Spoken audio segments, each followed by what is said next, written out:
بسم اللہ الرحمن الرحیم۔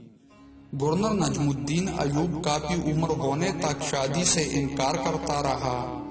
ایک دن اس کے بھائی اسد الدین شیر کوہ نے اس سے کہا، بھائی تم شادی کیوں نہیں کرتے؟ نجم الدین نے جواب دیا، میں کسی کو اپنے قابل نہیں سمجھتا۔ یہ سن کر اسد الدین نے کہا، میں آپ کے لیے رشتہ مانگوں؟ نجم الدین نے کہا، کس کا رشتہ؟ تو اسد الدین نے کہا، ملک شاہ بن سلطان محمد بن ملک شاہ سلجوقی کی بیٹی کا یا دوسرے وزیر کی بیٹی کا۔ یہ سن کر نجم الدین بولا، وہ میرے لائق نہیں۔ اسد الدین حیران رہ گیا، پھر کون آپ کے لائق ہوگی؟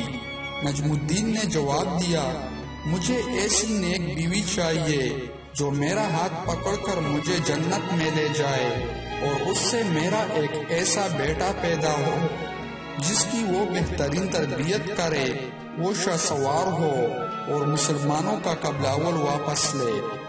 اسد الدین کو نجم الدین کی بات پسند نہ آئی اور اس نے کہا، ایسی لڑکی آپ کو کہاں ملے گی؟ نجم الدین نے جواب دیا، اگر نیت میں خلوص ہو تو اللہ نصیب کرے گا۔ یہ سن کر اسد الدین خاموشی سے اسے تکنے لگا۔ ایک دن نجم الدین مسجد میں ایک شیخ کے پاس بیٹھے ہوئے تھے۔ اتنے میں ایک لڑکی آئی اور پردے کے پیچھے سے ہی شیخ کو آواز دی۔ شیخ نے لڑکی سے بات کرنے کے لیے نجم الدین سے معذرت کی۔ نجم الدین سنتا رہا کہ شیخ لڑکی سے کیا کہہ رہا ہے۔ شیخ نے لڑکی سے کہا، تم نے اس لڑکے کا رشتہ کیوں مسترد کر دیا جس کو میں نے بھیجا تھا؟ لڑکی نے کہا، اے ہمارے شیخ، وہ لڑکا واقعی خوبصورت اور رتبے والا تھا مگر میرے لائق نہیں تھا۔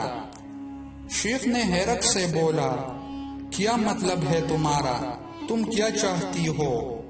لڑکی نے کہا، شیخ مجھے ایک ایسا لڑکا چاہیے جو میرا ہاتھ پکڑ کر مجھے جنت میں لے جائے، اور اس سے مجھے اللہ پاک ایک ایسا بیٹا دے جو شاہ سوار ہو اور مسلمانوں کا قبلہ اول واپس لے۔ نجم الدین یہ سن کر حیران رہ گیا، کیونکہ جو وہ سوچتا تھا وہی یہ لڑکی بھی سوچتی تھی۔ نجم الدین جس نے حکمرانوں اور وزیروں کی بیٹیوں کے رشتے ٹکرائے تھے، شیخ سے کہا، اس لڑکی سے میری شادی کروا دے، یہ محلے کے سب سے فقیر گھرانے کی لڑکی ہے۔